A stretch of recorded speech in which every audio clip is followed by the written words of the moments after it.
Hey everybody, happy Friday. Quick update, what is going on for the next test and tune. First, you'll notice I've got the intake off, and what we're going to do, we're going to go from the Holley, we're going to try out this, or go back to the, this is the ported Explorer intake that I had been running before. So we're going to give that a back-to-back and see if that does anything versus the Holley. And I do have a ported out spacer if I need it, but I'm going to try not to use the spacer. But anyway, figured that would be, we can do an apples to apples with this ported Explorer versus the Systemax. But also, what I wanted to show was this catch can is, let me take a look here. So here's the Holley lower.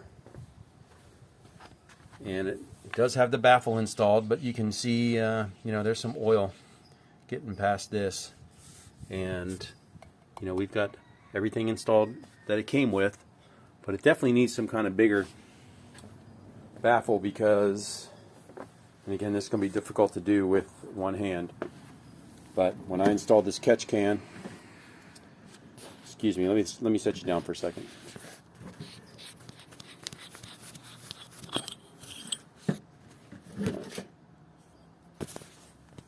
So when I installed the catch can, because I was getting some oil up in the intake, well, here is from one day at the track, and that was just driving over to the track, about 9 miles each way.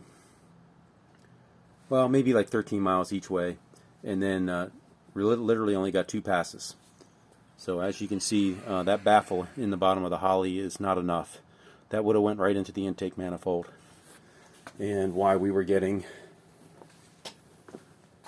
oil was pooling up here, coming in right here from the PVC and dripping down. But as you can see now, it's all dry this time. So anyway, I'm switching throttle body over.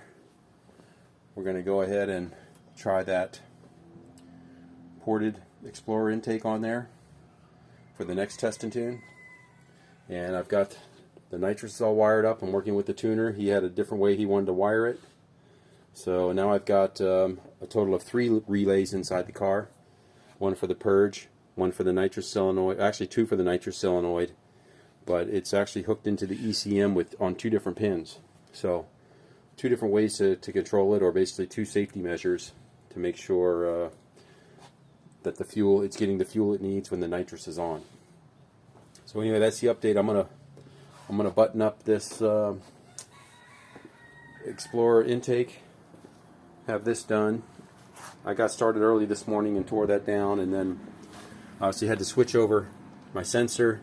I had to update, since we have an electric water pump, I had to take out the middle of the thermostat here, so we don't have a bypass. So anyway, I had to get this all prepped, cleaned up this morning. Just got home from work on Friday, so I'm going to knock this out real quick and see if we can give a test drive maybe tomorrow. If it's not raining, of course. Looks like it's going to be raining. But anyway, that's the update. Thanks.